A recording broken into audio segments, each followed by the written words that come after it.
सन 1986 में स्नेडेका परिवार साउथिंगटन, कनेक्टिकट में एक घर में रहने गया, जो पहले एक फ्यूनरल होम हुआ करता था। उन्होंने अस्पताल की सुविधा के लिए वो घर चुना था। वहां उनके बेटे का कैंसर का इलाज चल रहा था। लगभग शिफ्ट होने के एक दो दिनों में ही स्नेडेका परिवार के घर में असाधारण गतिविधियां होने लगीं। जब कमरे में कोई नहीं होता था, तब उन्हें किसी के चलने की आवाज आती। आए घर में कई जगह पे ठंडे स्थान बने हुए थे और कई बार कोई छायादार आकृति चलती हुई दिखाई देती, जो भूत प्रेत जैसी दिखती थी। समस्या तब और बढ़ गई जब उनका बेटा, जिसका कमरा बेसमेंट में था, बहुत ज्यादा आक्रामक हो गया और हिंसक व्यवहार करने लगा, जिसे लोगों ने कहा कि किसी आत्मा ने उसके शरीर पर कब्जा कर लिया है।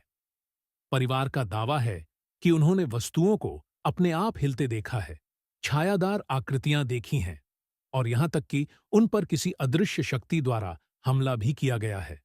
बताया गया कि उनकी बेटी को आत्माओं ने छुआ था और कहा गया था कि माला से मोती उड़ गए थे। स्थिति का आकलन करने के लिए प्रसिद्ध जांचकर्ता एड और लोरेन वॉरेन को बुलाया गया था। उन दोनों ने शोध करने के बाद बताया कि घर पर कई बुरी आत्माओं का साया है। हालांकि संदेह ने उनके दावों को घेर लिया। कुछ लोगों का सुझाव था कि परिवार में होने वाली घटनाओं को उनकी किताब और फिल्म के लिए एड और लोरेन वॉरेन द्वारा बढ़ा चढ़ाकर पेश किया गया या मनगढ़ंत बनाया गया। अपने घर में होने वाली असाधारण गतिविधियों के बावजूद स्नेडेका परिवार बाहर जाने से पहले 2 साल तक घर में ही रहा। उनकी कहानी ने film the haunting in Connecticut को प्रेरित किया,